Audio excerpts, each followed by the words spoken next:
Bismillahirrahmanirrahim. Wa an Salmana radhiyallahu anhu, diriwayatkan dari Salman Al-Farisi radhiyallahu anhu qala, berkata siapa Salman, laqad nahana, sungguh melarang terhadapku, siapa Rasulullah sallallahu alaihi wasallam, annastaqbila, terhadap menghadap siapa aku, al-kiblata, ke arah kiblat, bighaitin, dengan melakukan BAB, au baulin, atau kencing, au nastanjia, atau cebok siapa aku, bil yamini, dengan tangan kanan, au nastanjia, atau cebok siapa aku, biakola, dengan lebih sedikit, min salasati ahjarin, dari 3 beberapa batu, au anastanjia, atau cebok siapa aku, birojiain, dengan kotoran hewan, au azmin, atau tulang. Rawahu, meriwayatkan terhadap hadis siapa Muslimun, Imam Muslim. Pertama, nama lengkap dari Salman, riwayat sang rawi hadis ini adalah Abu Abdillah Salman Al-Farisi. Beliau berasal dari Persia. Beliau meninggalkan rumahnya dan melakukan perjalanan ke luar daerahnya untuk mencari agama yang benar itu apa. Dan akhirnya beliau memeluk agama Nasrani. Dan beliau menjadi orang hebat di agama Nasrani, artinya menjadi kiainya agama Nasrani. Kemudian beliau berpindah atau beranjak ke daerahnya Rasul. Sampai bertemu dengan Rasul, singkat cerita beliau beriman kepada Rasul dan keislamannya juga sangat baik, sangat luar biasa. Bahkan beliau menjadi salah satu tokoh sentral orang-orang Islam pada masa itu. Sampai Rasul menilai Salman Al-Farisi dengan sabdanya, Salmanu minna ahlal baiti. Salman adalah bagian dariku, wahai ahlu bait. Ya, jadi Salman Al-Farisi ini bukan orang sembarangan. Yang paling masyhur itu ceritanya, Salman Al-Farisi adalah orang yang memiliki ide untuk membuat parit atau lubang yang sangat dalam untuk memisahkan umat Islam dengan orang kafir di saat perang Khandaq. Ya. Beliau terkenal sebagai orang Islam yang cerdas dan seterusnya, dan usia beliau itu sekitar 250 tahun. Bahkan ada yang mengatakan usianya adalah 350 tahun. Wah, mantap banget. Kemudian dalam penggalan hadis laqad nahana Rasulullah sallallahu alaihi wasallam an nastaqbilal qiblata bi ghaitin au baulin, itu maksudnya ketika kita melakukan BAB atau kita melakukan kencing, itu jangan sampai menghadap kiblat atau jangan sampai membelakangi kiblat. Ya.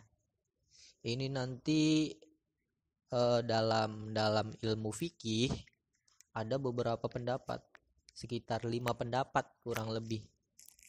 Pendapat yang pertama, ketika kencing atau BAB menghadap kiblat, maka hukumnya adalah makruh.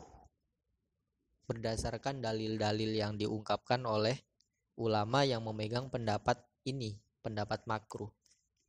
Kemudian pendapat yang kedua mengatakan hukumnya haram. Ketika kencing atau BAB menghadap kiblat atau membelakangi kiblat, itu hukumnya haram. Kemudian pendapat yang ketiga mubah, nggak apa-apa. Kencing atau BAB menghadap atau membelakangi kiblat itu mubah. Kemudian pendapat yang keempat, ini pendapat yang paling kuat yang dipegang oleh fikihnya mazhab Syafi'iyah, bahwa kalau seandainya tempat BAB atau tempat kencingnya itu adalah sebuah bangunan seperti WC dan seterusnya, itu hukumnya nggak masalah. Maksudnya tidak haram kencing atau BAB menghadap kiblat ketika dibuat sebuah bangunan. Yang haram itu kalau seandainya kencing atau BAB di tanah yang lapang tanpa ada penghalang. Gitu. Sehingga solusinya untuk orang yang BAB atau kencing di tanah yang lapang, itu dia membuat semacam kayak pagar gitu, entah itu dengan kayu atau apa, itu untuk menghindarkan dia dari haramnya menghadap kiblat ketika kencing. Gitu. Untuk pendapat yang kelima, hukumnya haram apabila menghadap kiblat, hukumnya haram. Tapi kalau seandainya membelakangi kiblat, itu hukumnya tidak apa-apa. Itu fikihnya begitu. Cuman yang paling kuat itu pendapat yang keempat, yakni apabila di sebuah bangunan hukumnya tidak apa-apa, artinya boleh kencing atau BAB menghadap atau membelakangi kiblat, menghadap barat atau menghadap timur ya kalau di Indonesia. Nah, yang haram itu apabila kita melakukan kencing atau BAB di tempat yang lapang dan kita tidak memasang semacam penghalang. Itu nanti hukumnya haram di situ. Kemudian wa annastanjiya bil yamini, ini arahnya hanya sekedar Rasul melarangku cebok dengan menggunakan tangan kanan. Ini hanya sekedar makruh saja ya. Jadi kalau seandainya cebok dengan melakukan tangan kanan itu hanya sekedar makruh hukumnya. Tapi ya ada baiknya cebok itu dengan tangan kiri. Sebab yang namanya anggota-anggota sebelah kanan itu diciptakan oleh Allah untuk melakukan hal-hal yang baik. Seperti makan dengan tangan kanan, minum dengan tangan kanan, kemudian memberi sesuatu kepada orang lain dengan tangan kanan, menerima sesuatu dari orang lain menggunakan tangan kanan. Untuk hal-hal yang sifatnya kurang baik, maksudnya kotor dan seterusnya, maka itu ya dengan tangan kiri. Nanti berlaku dalam banyak hal, seperti memakai sandal, itu nanti ketika memakai kaki kanan dulu, kemudian baru kaki kiri. Nah, ketika melepas sendal itu kaki kiri dulu, baru kaki kanan, dan seterusnya.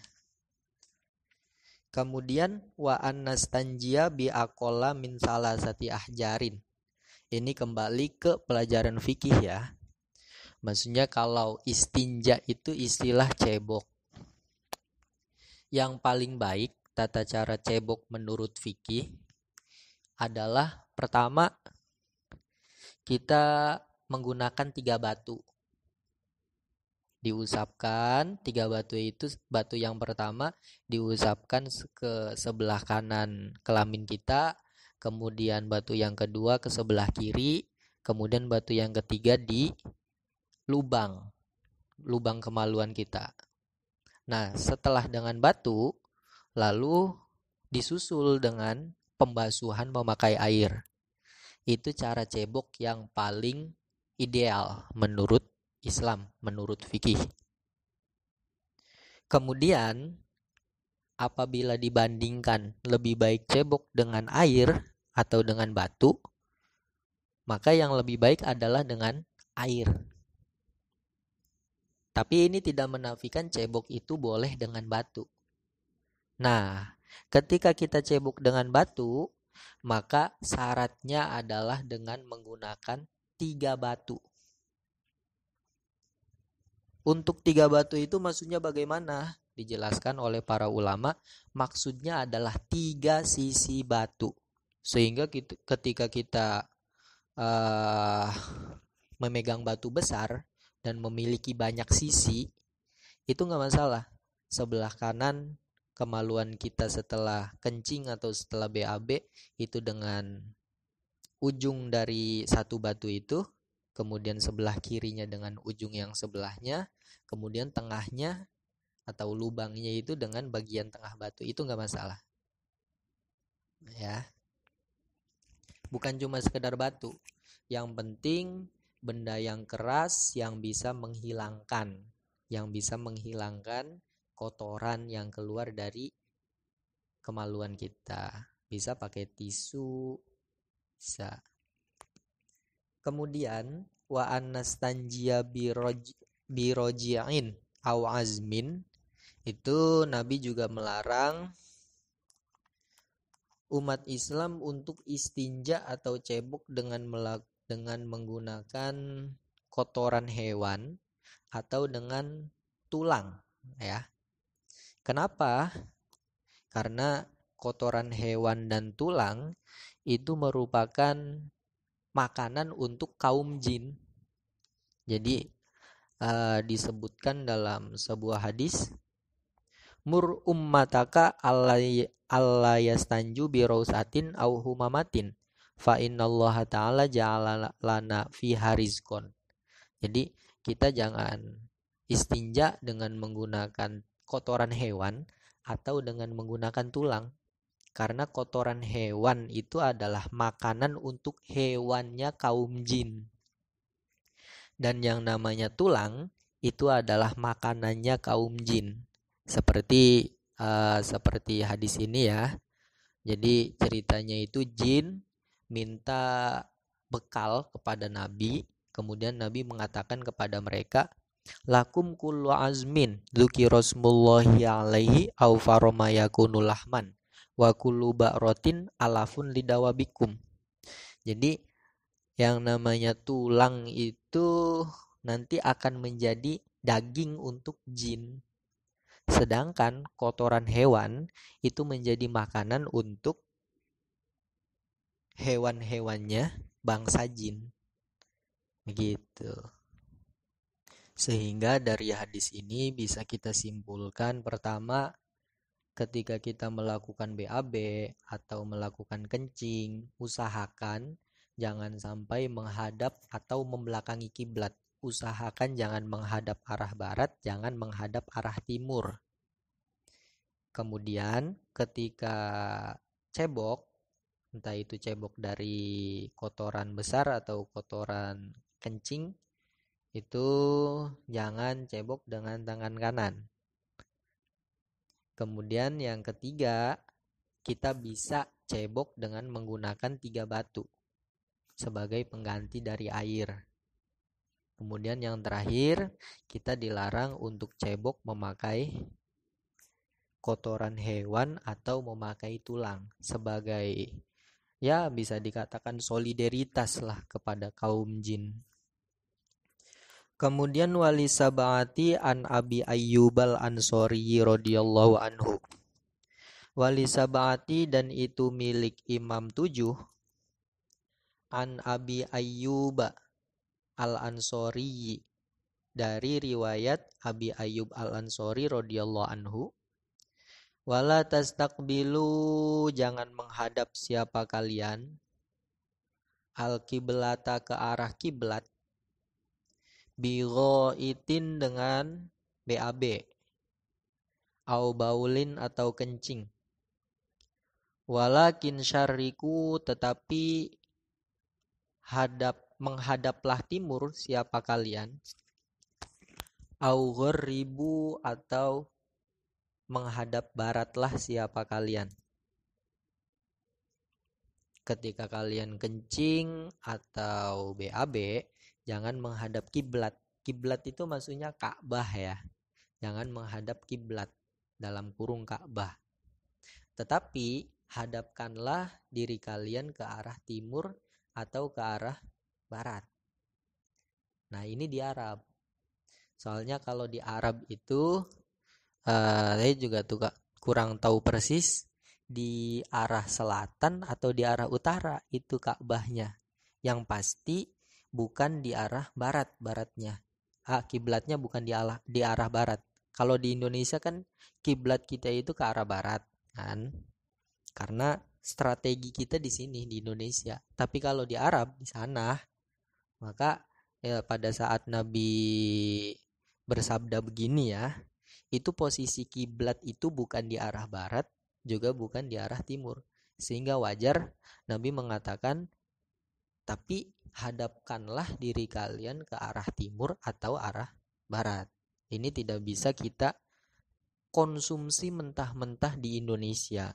Karena letak strategis yang berbeda antara Nabi ketika bersabda hadis ini dengan kondisi kita di Indonesia. Begitu. Kemudian Wa'an Aisyata diriwayatkan dari Sayyidah Aisyah radhiyallahu anha amin. Qalat berkata siapa Aisyah? Innan nabiyya sesungguhnya Nabi sallallahu alaihi wasallam itu qala bersabda siapa Nabi. Man bermula siapa? Itu ata jika melakukan siapa man al-ghaito akan BAB falyastatir maka hendak membuat tutup siapa man. Rawahu meriwayatkan terhadap hadis siapa Abu Dawuda Imam Abu Dawud. Barang siapa yang melakukan BAB maka buatlah tutup, buatlah penghalang. Maksudnya jangan ketika BAB atau kencing itu tanpa penghalang sama sekali. Ini wajar. Hadis ini wajar sebab zaman dahulu itu belum banyak bangunan seperti sekarang. Toilet itu masih jarang. Sehingga di zaman dahulu ketika BAB atau kencing itu membuat semacam papan untuk menutupi orang yang sedang BAB. Tapi kalau di zaman sekarang kan ya sudah ada banyak WC, banyak kamar mandi, ya berarti melakukan sesuai dengan hadis ini gampang gitu maksudnya. Kecuali kalau semisal kalau contohnya di kamar mandi ya, semisal ya tutup, pintunya tutup. Kalau BAB atau kencing itu tutup. Dan kita semua insya Allah sudah melakukan hal tersebut. Wa anha dan diriwayatkan dari Sayyidah Aisyah radhiyallahu anha anna nabiyya bahwasanya Nabi Muhammad sallallahu alaihi wasallam itu karena ada siapa nabi itu idza kharaja ketika keluar siapa nabi atau selesai siapa nabi minal ghaiti dari BAB qala maka membaca siapa nabi ghufronaka akan bacaan ghufronaka artinya ghufronaka meminta siapa aku terhadap ampunanmu meminta siapa aku terhadap ampunanmu. Akhrajahu meriwayatkan terhadap hadis siapa al-khamsatu imam yang 5. Wa sahhahahu dan menyebut sahih terhadap hadis siapa Abu Hatimin Imam Abu Hatim wal Hakimu dan Imam Hakim. Nabi ketika selesai melakukan BAB beliau membaca ghufranak. Aku meminta ampunan kepadamu ya Allah. Lah, bagaimana Nabi tiba-tiba meminta ampun kepada Allah?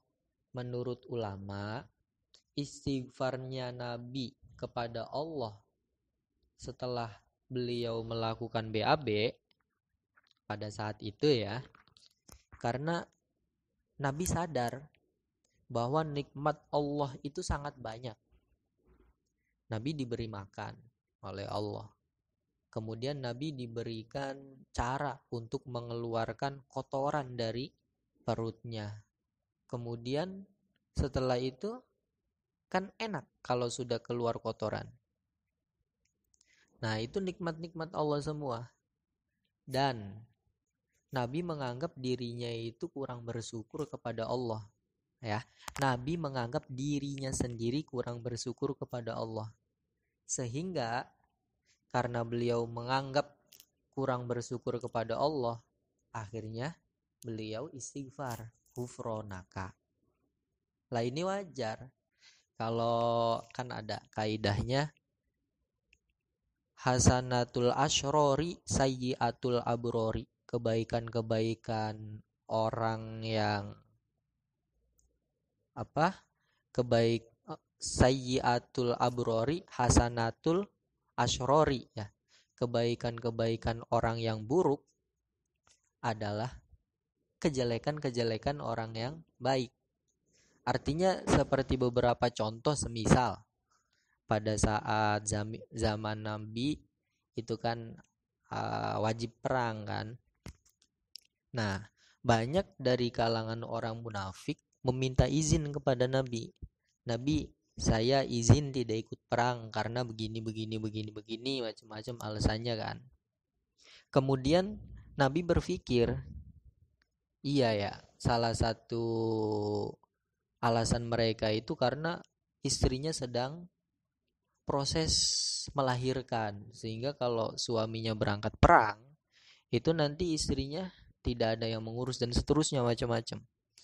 Nabi ijtihad dan akhirnya Nabi memutuskan untuk memberi izin kepada mereka yang izin. Lah ini secara fikih benar. Perilaku Nabi atau keputusan Nabi berupa memberi izin kepada orang yang meminta izin untuk tidak ikut perang, itu secara fikih benar. Atau secara orang-orang biasa seperti kita itu benar, begitu memang. Cuman Allah mengkritik Nabi. Kata Allah, kamu bagaimana? Ya intinya dikritik oleh Allah, dan itu adalah salah satu kesalahan Nabi.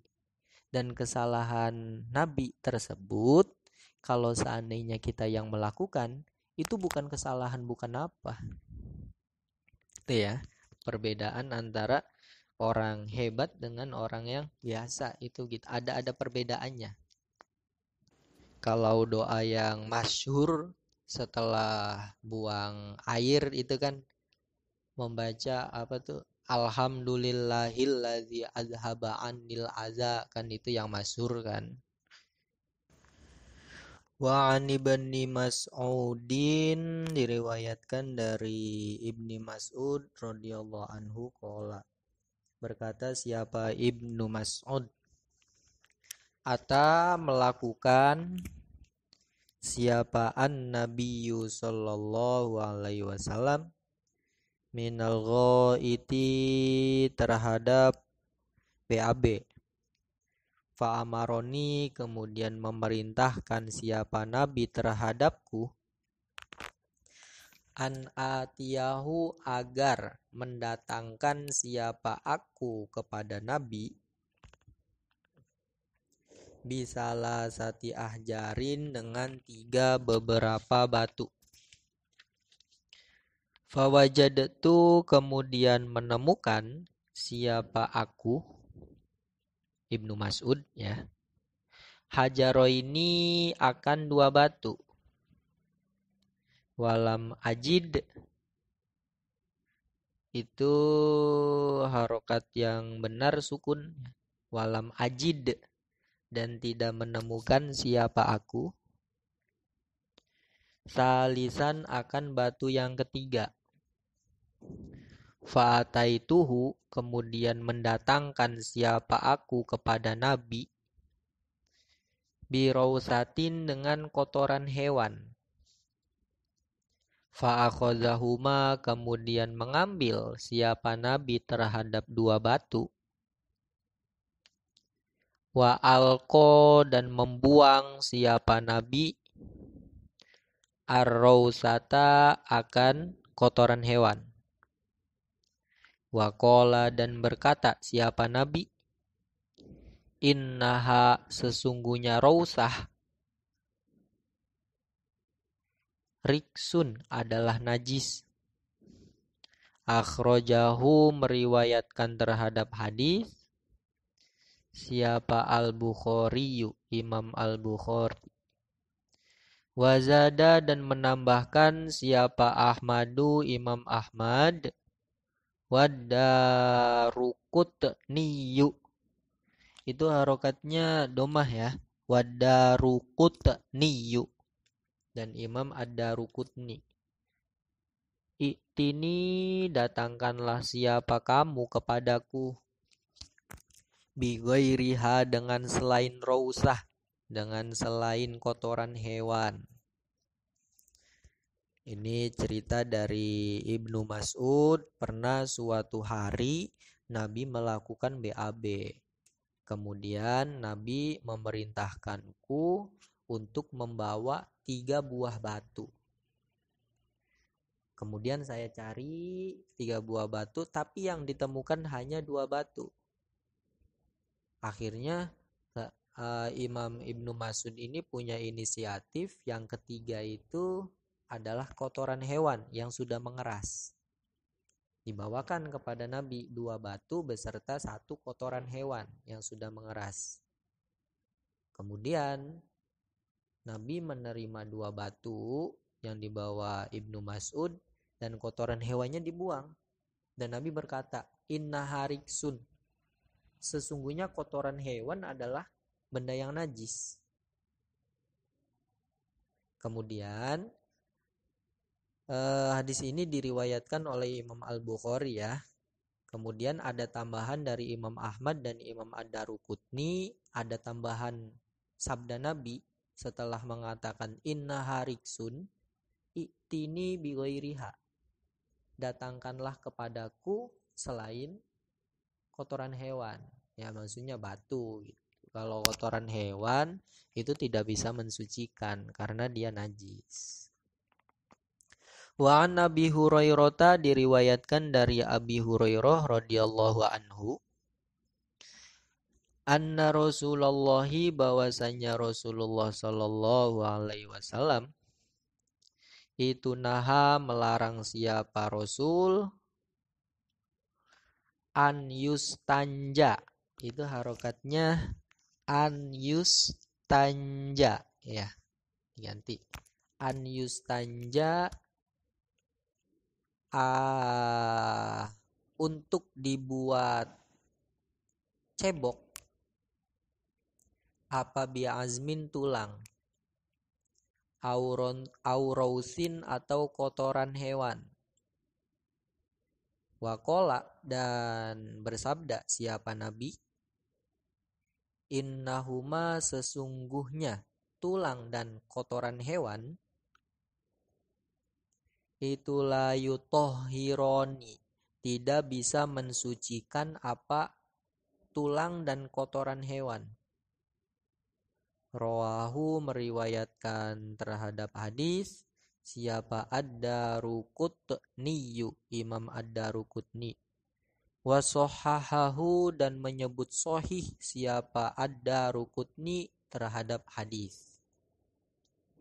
Ini diperkuat lagi bahwa ketika kita melakukan istinja dengan selain air, itu jangan sampai istinja dengan menggunakan tulang atau kotoran hewan. Dan Nabi menilai bahwa tulang dan kotoran hewan itu tidak bisa mensucikan. Beda ya, antara suci dan mensucikan itu dua hal yang ya ada perbedaan dan ada persamaannya gitu. Kalau suci itu tidak mesti bisa dibuat untuk bersuci, seperti halnya air kopi. Itu suci, tapi tidak bisa untuk bersuci. Seperti tulang, itu suci, tapi tidak bisa digunakan untuk bersuci. Atau kotoran hewan. Kotoran hewan itu kalau dalam fikih ada yang mengatakan kotoran hewan yang dagingnya bisa dimakan seperti ayam, kemudian kambing, itu menurut ulama nggak najis gitu. Kotoran hewan dari hewan-hewan yang dagingnya bisa dimakan itu tidak najis gitu. Sehingga kotoran hewan yang bersumber dari hewan yang bisa dimakan dagingnya itu juga suci menurut sebagian pendapat ya. Tapi dia tidak bisa mensucikan. Ini alasan berupa kotoran hewan dan tulang tidak bisa mensucikan sehingga tidak bisa dibuat istinja, itu adalah sisi lain kenapa tulang dan kotoran hewan tidak bisa dibuat untuk istinja, dibuat untuk cebok. Selain alasan yang di awal disampaikan bahwa tulang itu menjadi makanan jin, sedangkan kotoran hewan itu menjadi makanan hewan-hewannya jin gitu. Maksudnya begini, ketika ada tulang kemudian jin datang, maka tulang ini memiliki daging sebagaimana adanya gitu. Artinya ya ada lagi dagingnya gitu. Atau kotoran hewan. Kotoran hewan ini kan bersumber dari makanan. Nah, ketika jin menemukan kotoran hewan, maka di situ juga ada asal muasal dari kotoran hewan itu berupa makanan yang sebelum diproses menjadi kotoran. Gitu maksudnya. Sehingga kotoran hewan dan tulang itu jangan dibuat istinja karena merupakan makanan dari bangsa jin. Wa an Abi Hurairah, diriwayatkan dari Abi Hurairah radhiyallahu anhu qala, berkata siapa Abu Hurairah, qala bersabda siapa Rasulullah sallallahu alaihi wasallam, istanzihu, bebersihlah siapa kalian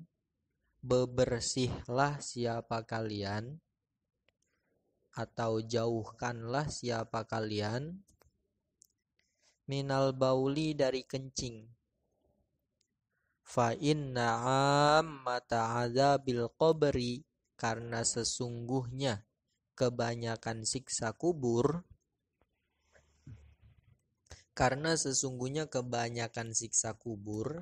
itu minhu, disebabkan kencing.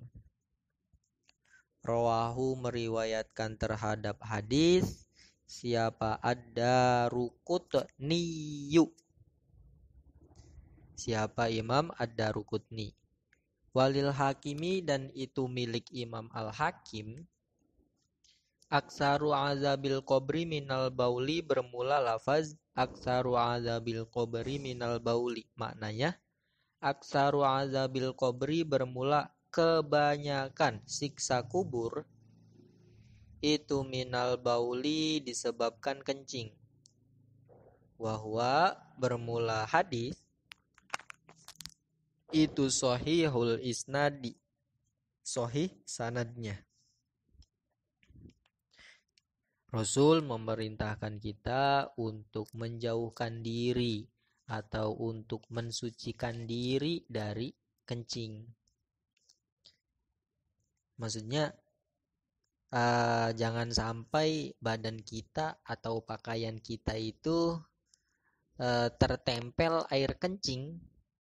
Nanti setelah kencing kita siram, sehingga air kencing itu tidak nempel ke badan kita atau ke baju kita. Kenapa Nabi memerintahkan umatnya untuk menjauhi kencing, untuk menjauhi air kencing? Karena kebanyakan siksa kubur itu berawal dari air kencing. Kan cerita yang masyhur itu Nabi melewati kuburan, kemudian dua kuburan itu disiksa oleh malaikat. Maksudnya penghuni dua kuburan itu disiksa oleh malaikat. Kemudian Nabi mengatakan, li'annahu kana la yastanzihu minal bauli. Karena dia tidak membersihkan diri dari kencing. Ya, ini artinya bisa setelah kencing dia tidak cebok, atau dia ketika tertempel air kencing itu tidak segera dibasuh dan seterusnya. Atau ketika setelah dia kencing, dia tidak memaksimalkan keluarnya kencing, sehingga setelah dia wudhu, kencing yang sisa, air kencing sisa itu keluar dan sholatnya tidak sah dan seterusnya. Itu banyak kemungkinan. Yang pasti ada cerita yang terkenal bahwa Nabi melewati dua kuburan dan kedua-duanya disiksa dengan siksa kubur yang pedih, dan Nabi mengatakan bahwa salah satu dari mereka berdua kenapa disiksa? Karena terlalu meringankan masalah air kencing. Mereka tidak menghiraukan terhadap air kencing yang ada di tubuhnya, yang ada di pakaiannya. Kemudian kalau pendapat ulama tentang menghilangkan najis itu hukumnya apa?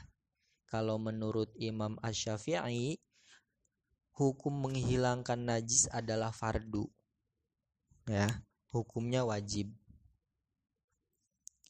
Selagi najis itu bukan najis yang dima'fu.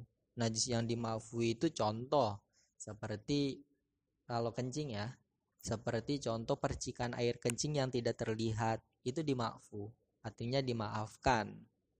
Tapi selagi tidak dimaafkan, hukum menghilangkan najis adalah fardu. Nah, ini hukum menghilangkan najis fardu bukan hanya ketika hendak sholat, tapi pada kondisi apapun, entah itu kita hendak sholat ataupun tidak, hukum menghilangkan najis adalah fardu. Kemudian dari riwayat lain, yakni riwayatnya Imam Hakim, bahwa redaksi hadisnya itu bukan fa inna amata azabil qabri minhu, tapi aksaru azabil qabri minal bauli. Ini hadis yang lain ya, hadis lain yang diriwayatkan oleh Imam Hakim bahwa kebanyakan siksa kubur itu berawal dari terlalu menyepelekan masalah air kencing. Lah itu ya yang ceritanya dua kuburan tadi disiksa karena menyepelekan tentang air kencing. Kemudian wa an Suraqah ibni Malik radhiyallahu anhu, diriwayatkan dari Suraqah bin Malik, qala berkata siapa Suraqah, allamana mengajarkan terhadapku siapa Rasulullah sallallahu alaihi wasallam fil khola'i, di WC, di kamar mandi, anak uda agar duduk siapa aku alal yusro, memakai kaki kiri,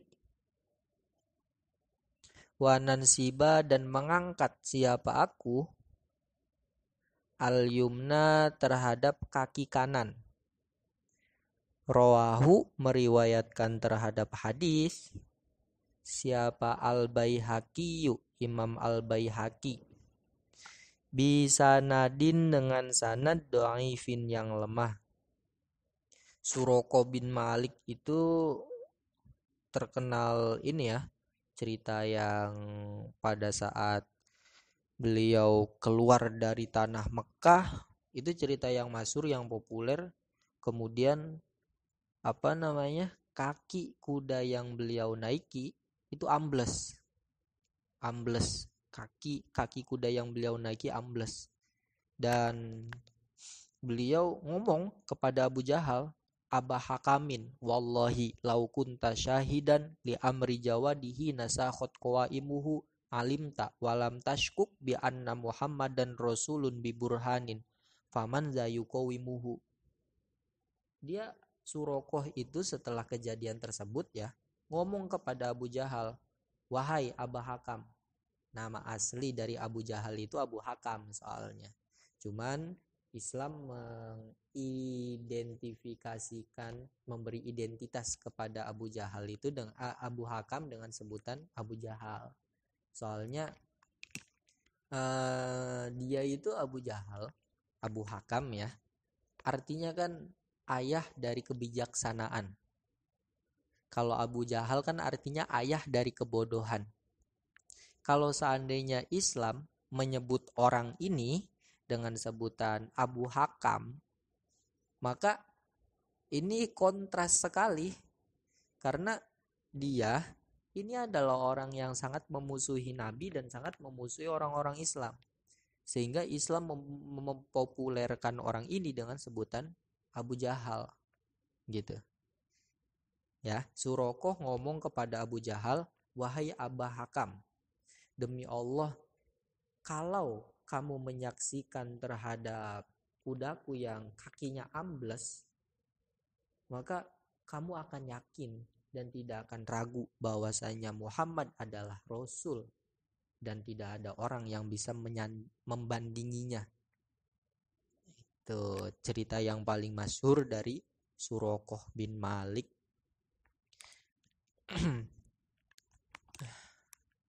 Kemudian ini Rasul mengajarkan Surokoh tentang tata cara ketika buang hajat atau buang kotoran di kamar mandi. Caranya itu duduk dengan menggunakan kaki kiri dan mengangkat kaki kanannya. Maksudnya yang menjadi pijakan, yang dijadikan beban untuk menanggung berat badan kita itu kaki kiri.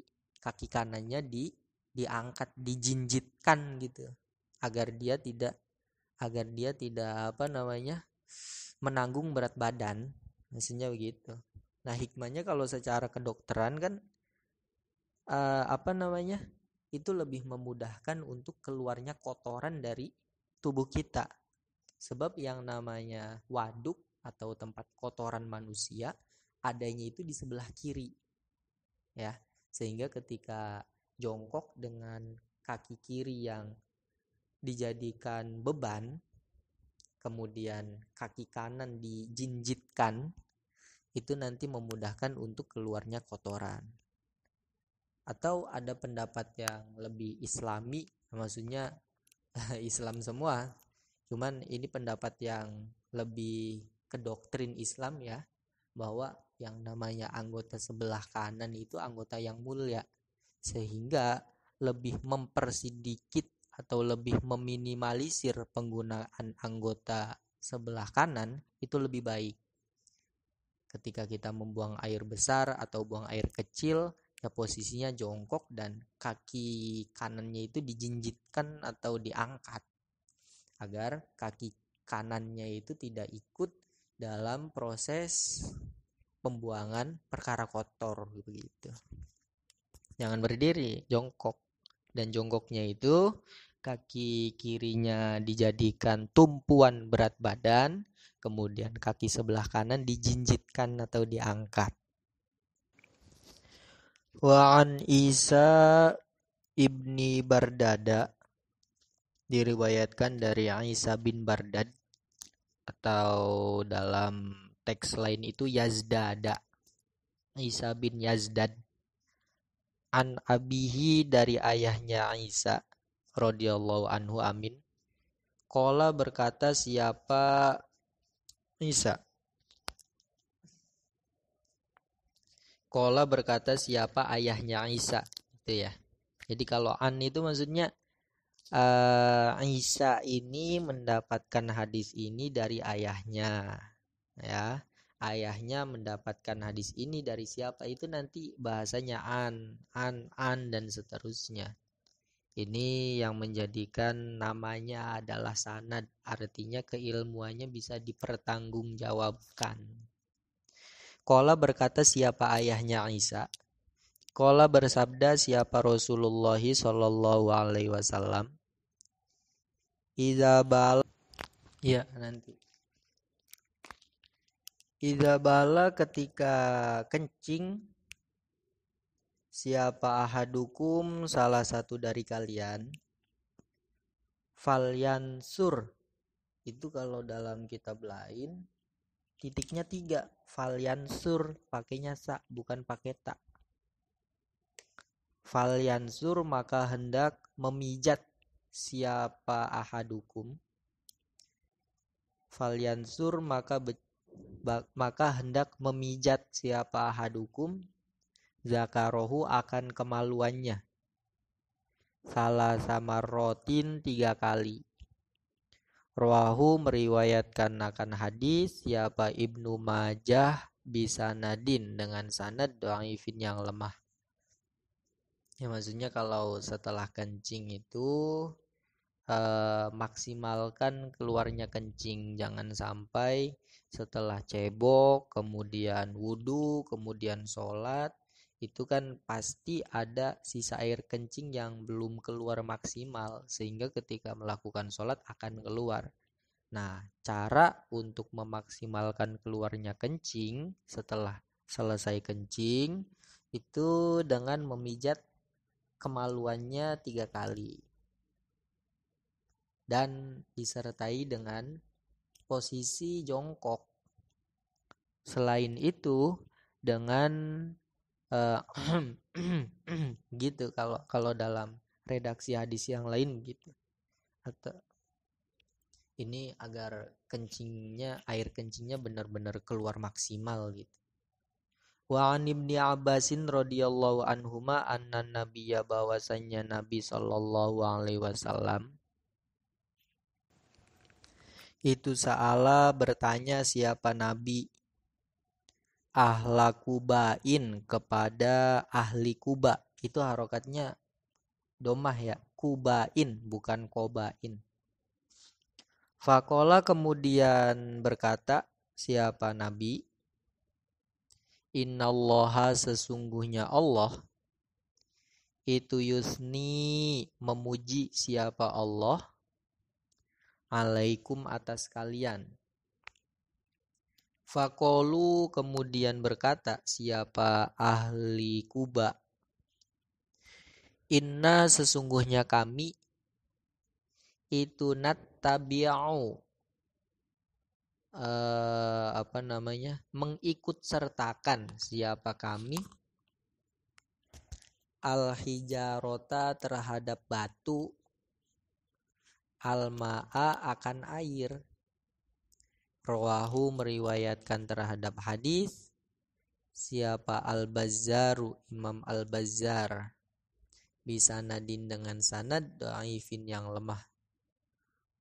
Wa asluhu bermula asalnya hadis itu fi Abi Dawud wa sahahahu dan menyebut sahih terhadap hadis siapa Ibnu Huzaimah min hadis Abi Hurairah dari hadisnya Imam Abi Hurairah radhiyallahu anhu biduni dzikril hijarati dengan tanpa menyebutkan lafaz hijaroh. Nah, jadi awal mulanya itu Allah memuji ahli Kuba. Pujian Allah kepada ahli Kuba itu dalam ayat yang bunyinya gimana? Fihi rijalun yuhibbuna ayyatatoharu. Ya, di dalamnya ada laki-laki yang cinta atau yang hobi untuk melakukan bersuci. Artinya ahli Kuba itu disebut oleh Allah dalam firman-Nya itu menunjukkan bahwa mereka adalah orang-orang yang terpuji karena disebutkan oleh Allah dalam Al-Quran dan dalam teks atau dalam konteks sedang memuji gitu maksudnya. Sehingga Nabi bertanya kepada mereka, kok bisa kalian sampai dipuji oleh Allah? Kemudian jawaban dari ahli Kuba, kami menyertakan batu dengan air ketika cebok. Artinya sebelum kita cebok dengan menggunakan air, kita itu cebok dengan batu terlebih dahulu, istinja dengan batu dulu. Gitu. Baru setelah dengan menggunakan 3 batu, kemudian disiram dengan air. Babul ghusli, bab menjelaskan masalah mandi, wahuk mil junubi, dan hukumnya orang yang junub. An Abi Sa'idin Al-Khudri radhiyallahu anhu, diriwayatkan dari Abi Sa'id Al-Khudri, qala berkata siapa Abi Sa'id, qala bersabda siapa Rasulullah sallallahu alaihi wasallam, al-ma'u bermula air dalam kurung mandi, itu minal ma'i disebabkan air dalam kurung mani. Rawahu meriwayatkan terhadap hadis siapa Muslimun, Imam Muslim. Wa asluhu bermula dasarnya hadis atau asalnya hadis itu fil Bukhari, dalam riwayat Imam Al-Bukhari atau dalam kitab Imam Al-Bukhari. Kewajiban mandi itu disebabkan keluarnya mani. Itu maksud dari al-ma'u minal ma'i. Ya, kalau seandainya cuma sekedar tidak baca kitab-kitab syarah keterangan para ulama, susah memahami hadis tanpa ada keterangan dari ulama itu, atau cuma sekedar baca terjemah itu susah. Ya perlu ada pembanding berupa kitab syarah gitu. Seperti ya contoh ini, al-ma'u minal ma'i, air dari air, kan aslinya begitu. Itu harokatnya diganti ya, minal ma'i bukan minal ma'a.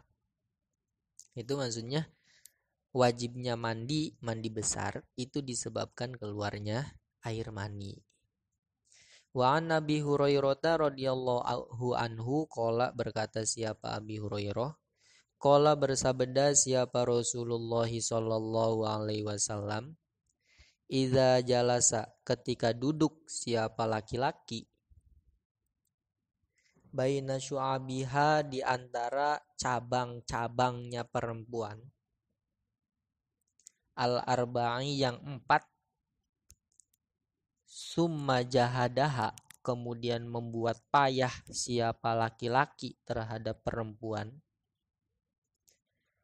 faqad wajaba maka sungguh wajib apa al-ghuslu mandi. Muttafaqun alaihi, hadis ini disepakati. Wazada dan menambahkan siapa Muslimun, Imam Muslim, wa in lam yunzil terhadap tambahan wa in lam yunzil, maknanya wa in lam yunzil meskipun tidak keluar mani siapa laki-laki. Itu idza jalasa baina syu'abihal arba'i summa jahadaha, kan kalau secara arti letterleg gitu, arti tekstual ya ketika laki-laki duduk di antara 4 cabang perempuan kemudian membuat payah seorang perempuan. Ini kalau di kosakata bahasa Arab menjadi majaz atau menjadi parsemon dari jima ya, hubungan antara suami dengan istri. Ketika suami dengan istri melakukan hubungan, maka wajib hukumnya mandi. Meskipun tidak keluar air sperma, begitu. Meskipun tidak keluar air sperma ketika melakukan hubungan suami istri, maka wajib mandi. Wa an Ummi Salamata, diriwayatkan dari Ummi Salamah, anna Umma Sulaimin, bahwasanya Umma Sulaimin, wahia bermula Umma Sulaim, itu imro'atu Abi Tolhata, adalah istrinya Abi Tolhah. Qolat, berkata siapa Ummu Sulaim, Qolat, berkata siapa Ummu Sulaim, ya Rasulullah, wahai Rasulullah, innallaha, sesungguhnya Allah, itulah yastahi, tidak malu siapa Allah, atau tidak segan-segan siapa Allah, minal haqi, untuk menerangkan perkara hak.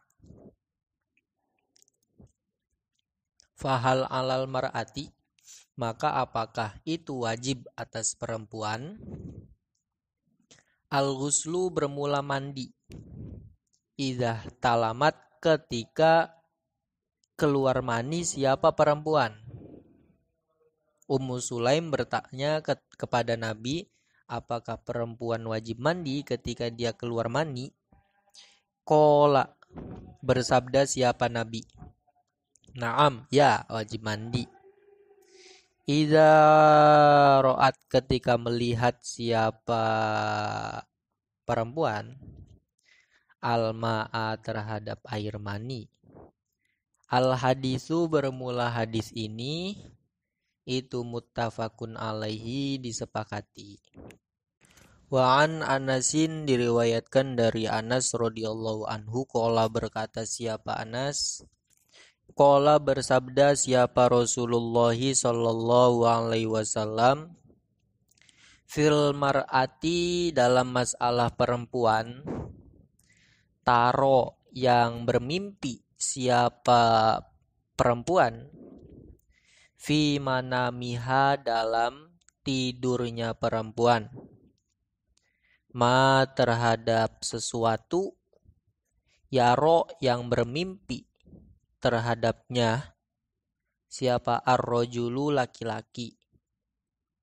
Rasul bersabda tentang seorang perempuan yang mimpi seperti mimpinya laki-laki, ya artinya hubungan suami istri gitu, dalam mimpinya berhubungan suami istri.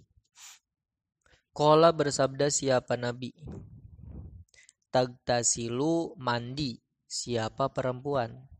Muttafaqun alaihi, hadis ini disepakati.